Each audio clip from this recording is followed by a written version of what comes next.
Hi guys, how are you doing? Hope you're doing well and in the best of your health. Today I'll be making one video related to real estate. I'm having my office with the name of Win Wealth Infra and Ventures LLP, and it is located in Sector 49, Gurgaon, just next to the Elan site that has came up a few months ago.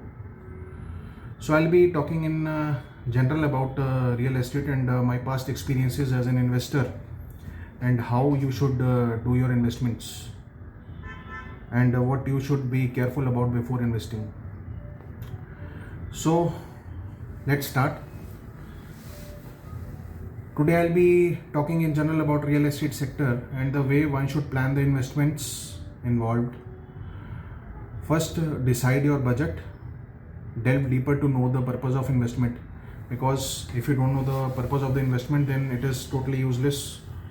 Means whether you are doing the investment for end use or you are doing it purely as an investment or just for capital appreciation. Investments in real estate primarily should be done for capital appreciation. Rental should always be the secondary motive, because the returns on capital appreciations can be much higher than the rentals earned. For example, if you buy some land in agricultural area and you know the future prospects of that area, looking after the upcoming master plan and the policies of the government, then you may earn multi crores of revenue vis-a-vis if you just simply think about that I want to earn a assured rental. But it again depends on your purpose of investment. Suppose I am having that much budget that my investment can only fulfill a kind of area where I can get some lucrative rental and a bit of appreciation. So that can also be a good idea, but again it depends on your purpose and your budget. So allocate your budget very much carefully. For example, now like in commercial investments, the rental incomes can go up to 6%, while the residential rental can be 2 to 3% of the total investment. While selecting any piece of land or investment, prime focus should be on the location. For example, recently a project came that was with the name of Skyark, where 900 units were sold on a single day or maybe in a week, I don't know, because this is kind of means creating a FOMO what they आजकल के YouTubers कहते हैं FOMO, fear of missing out, something like that. But I don't think so कि some person, if he is trying to spend crores of rupees, it is purely done on FOMO basis. So when that project came, you must have seen the location, though it is not giving any premium as of now, or maybe a very less premium of 1,000 rupees, maybe something like that. But if you see the location of that particular project, you can see that the project is located at almost a corner in a premium sector, and that too in front of a MNC that is called Genpact. And near to the area there is one more company, I think PepsiCo, and then Tata Primanti is also in the vicinity. And the Trump Tower has been launched in the same project in the same compound. If you say that you will not get revenue or premium from such kind of project, then it is a fluke or it will be lie. You will get appreciation maybe near the possession or something like that, because जब वो position पे पहुंचेगा और लोगों को दिखेगा कि वो प्रोजेक्ट कैसा बन गया जैसा प्रॉमिस किया था, लाइक सिंगापुर मरीना सैंड पे समथिंग लाइक दैट, तो उसकी डिमांड ऑटोमेटिकली बढ़ेगी. और ट्रम्प टावर ऑलरेडी 30,000 रुपीज़ पर स्क्वायर फीट पे सोल्ड आउट हुआ है, और वहाँ पे यूनिट्स अभी भी 21,000 22,000 के राउंड अवेलेबल हैं. तो सर्टनली वो एक आउटपुट देगा. तो व्हाट आई मीन टू से इज के location is must while doing any kind of investment in real estate. So while searching any location, after that you must see that the deal price, what is the deal price and the prices available in the nearby areas. कि जो आसपास areas हैं उनके अंदर land का या फिर जो ये हाई राइज हैं ये किस रेट पे ट्रेड हो रही हैं, ठीक है ना. Only then you can get an idea whether your particular investment will give you returns or not. The type and expanse of development that can be foresighted in the near future, ठीक है। Then do check whether the utilities are present. Utilities से मतलब है हमारा यहाँ पे बिजली पानी और सीवेज। तो किसी भी जगह पे आप इन्वेस्टमेंट डाल रहे हो, चाहे वो हाई राइज है या फिर वो कुछ भी है, anything it is, high rise है या लैंड है, सबसे पहले ये जांचिए कि वहाँ पे, जैसे यहाँ हरियाणा में DHBVN है, दक्षिण हरियाणा बिजली वितरण निगम, तो क्या वो आपको बिजली का मीटर दे रहा है, क्या वहाँ पे बिजली की कोई समस्या है, कहीं ऐसा तो नहीं कि जो आपको बिल्डर हाई राइज दे रहा है या डिलीवर कर रहा है उसने श्योरली मतलब पावर बैकअप ला के रख दिए और आपको ये बता दिया कि वहाँ पे बिजली की कोई समस्या नहीं है, but actually there is a problem in the on the बिजली। फिर वो जो बिजली का रेट गवर्नमेंट आपसे लेती है, वो उसके अलावा आपसे वो जो पावर बैकअप चलाएगा उसका पर यूनिट चार्ज लेगा, that will be very much costly. तो ये देखना है, पानी का पाइपलाइन है कि नहीं है ये देखना है, फिर सीवेज ट्रीटमेंट प्लांट है कि नहीं है ये सब देखना है। तो ये तो मस्ट है, इसको वेरीफाई किए बिना आप आगे ना बढ़ें कभी भी। तो मैं sorry, I am so sorry, मैंने ये लैपटॉप में अपने पॉइंट्स कुछ लिखे थे, मैं उसको में से पढ़ के बोल रहा हूँ, तो इसलिए मेरी नज़रें यूँ ऐसे नीचे जा रही हैं, ठीक है। तो but it's okay, kindly be with me, what I am talking about is it's a good deal, okay. तो उसके बाद आप देखोगे, check the legal status of the area, for example the current prevailing laws and notifications. Google करो उस area के बारे में, उस बिल्डर के बारे में, और उस एरिया में क्या क्या नोटिफिकेशन है वो सब आप गूगल करो, बहुत अच्छे से गूगल करो। कोई भी बिल्डर, किसी भी बिल्डर के पास आप जा रहे हो, उस बिल्डर का नाम गूगल पे डालो और सीधा सिंपली एक चीज़ लिखो, for example I am ABC builder, frauds, past antecedents, past frauds. आप फ्रॉड डालोगे, आपको बहुत सारे लिंक्स मिल जाएंगे नीचे, जिसमें मे बी लिंक्डइन के ऊपर कोई डिस्कशन होगी या यूट्यूब के ऊपर कुछ भी होगा। तो you will be able to realise and आपको एक मार्केट रेपुटेशन उस बिल्डर की बहुत इजीली पता लग जाएगी, या कोई उसके अगेंस्ट कोई FIR तो लॉन्च नहीं है, वो भी आपको सिंपली गूगल से मिल जाएगा, या फिर कोई केसेस तो उसके अगेंस्ट नहीं चल रही, ये भी आपको सारा गूगल से मिल जाएगा। तो इट इज़ इंपॉर्टेंट टू कि आप कहीं भी इन्वेस्टमेंट कर रहे हो उससे पहले आप ये ड्यू डिलीजेंस करें। ड्यू डिलीजेंस आप खुद करें, किसी से ना कराएं, किसी के ऊपर इस चीज़ के लिए रिलाई ना करें, ठीक है। मैं नीचे से दोबारा से पढ़ता हूँ। तो check the legal status of the area, for example the current prevailing laws and notifications, whether the area is falling under any development zone, whether the land is agricultural, R zone और commercial और mixed use.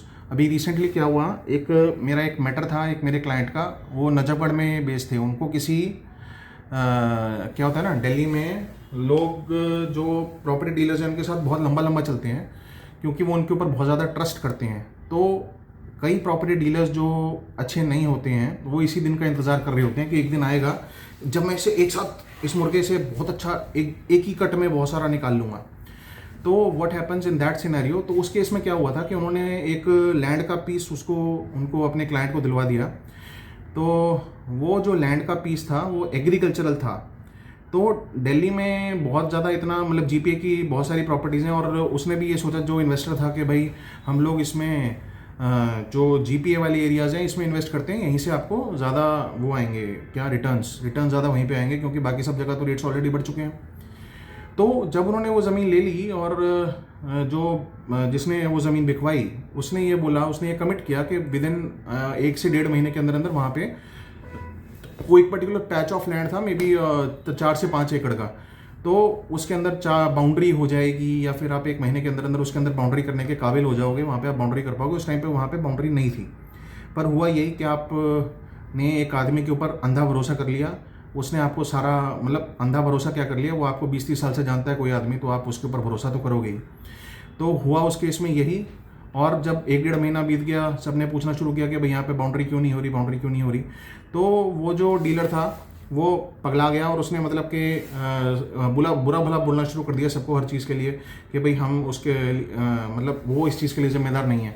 तो बाद में पता चला कि वो DDA की डेवलपमेंट स्कीम के अंडर था, डेवलपमेंट एरिया, उसको एक DDA ने डेवलपमेंट एरिया डिक्लेयर कर रखा था। डेवलपमेंट एरिया का मतलब ये होता है कि उस पर्टिकुलर लैंड पे कोई भी परमिशन होगी या कुछ भी होगी, वो DDA की मर्जी से ही होगी, बिना DDA की मर्जी के नहीं होगी। अब वो था एग्रीकल्चरल पीस ऑफ लैंड, तो उसके ऊपर आप 4 दीवारी नहीं बना सकते।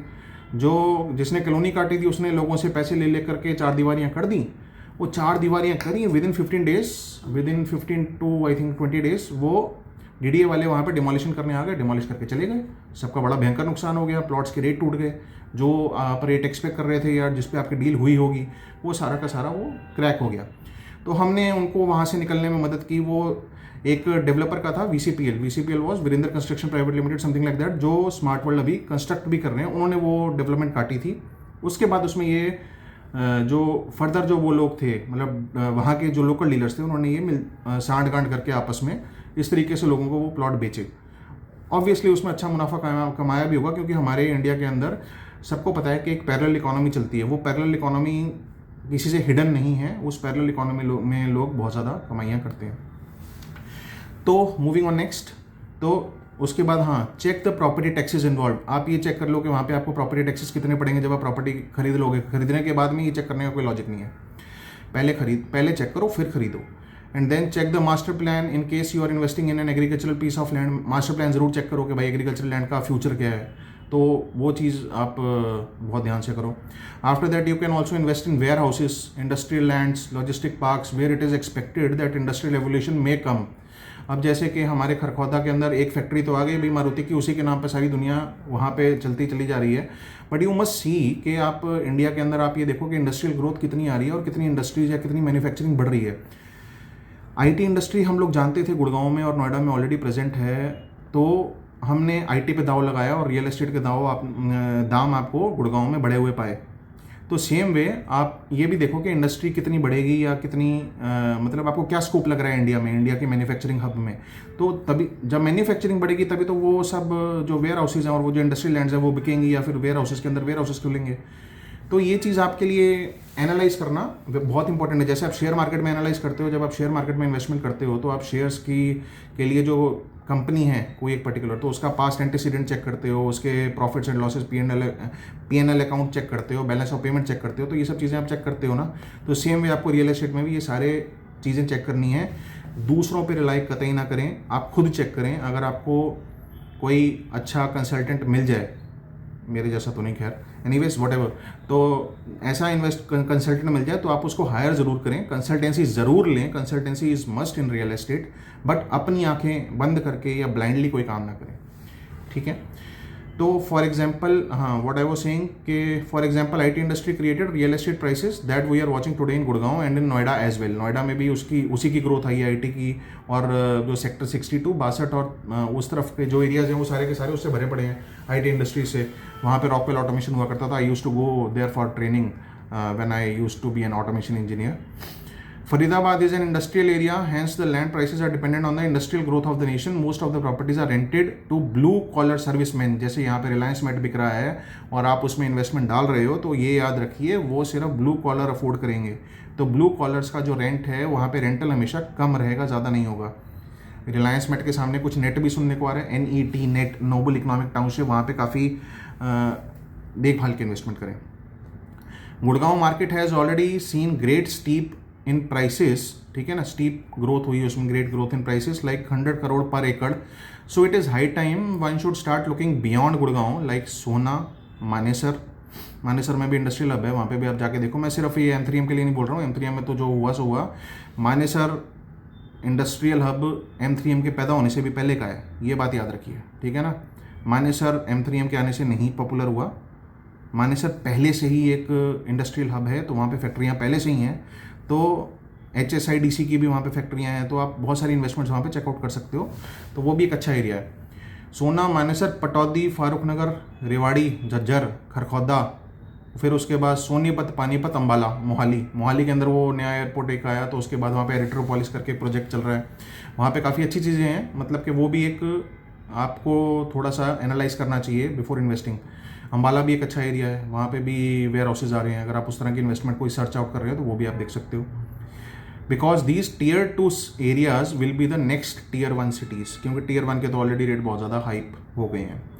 For example, Noida had extended to Greater Noida, and after the advent of RRTS, Rapid Rail Transit System, people are coming even from Meerut to work in Noida. Hence, commutation had become much easier, and new connectivities are coming up, which is further opening up the doors for new investment areas. Hope I am making some sense. Further, see if you have the business acumen to invest in commercial office spaces, because that too can give good appreciation along with good rental income. For example, areas like Magnum Global Park in Sector 58, फिर उसके बाद जो वो है capital का city escape भी है, या एंथोनियम का अरबाना भी है, या फिर इस तरह की बहुत सारी प्रॉपर्टीज़ हैं जहाँ पे आप इन्वेस्टमेंट कर सकते हो, and many more. Always select premium and already constructed projects for such investments. जो ये कमर्शियल इन्वेस्टमेंट्स होती है, इस पर आप प्री लॉन्च में पैसा तभी लगाओ जब आपको पता हो कि भाई जो उसको बना रहा है वो उसको लीज करवा देगा. ठीक है ना. कमर्शियल इन्वेस्टमेंट तभी सक्सेसफुल है अगर उसकी लीजिंग हो जाए, वहाँ पे फुटफॉल आए. जैसे SCO के प्लॉट हैं वो तभी सक्सेसफुल हैं अगर वहाँ पे लीजिंग आ जाए और अगर वहाँ पे फुटफॉल आए. अदरवाइज आपके SCO के प्लॉट की कोई कीमत नहीं रह जाएगी. You won't be able to sell it at all. Okay. And then last but not the least for today's short video, stop investing in pre-launches because times of COVID have gone. Dwarka expressway already बन चुका है. Invest in pre launch only with the mindset that you can exit only at or after the possession of the project. Avoid taking lucrative offers like assured rentals. They can be very much risky and very much fake. Avoid ये 32 milestone वाला scam. ठीक है. Avoid taking एक का दो Golmaal kind of schemes that we have recently seen in sector 88 भी Trinity scam. बहुत सारे चैनल पार्टनर्स ने एक का दो स्कीम करके बेचा और बहुत सारे लोगों के पैसे वहाँ पे डूब गए और अभी भी निकल रहे हैं. कुछ के निकल गए, कुछ के निकल रहे हैं. किसी को निकलवाने हो तो I can help. They can hurt you they can hurt you where it pains the most. तो इसलिए इन सब चीज़ों से आप बच के रहिए. Check for the past antecedents and deliveries of the builder. पीछे के कर्म जरूर चेक कीजिए बिल्डर के कैसे रहे हैं.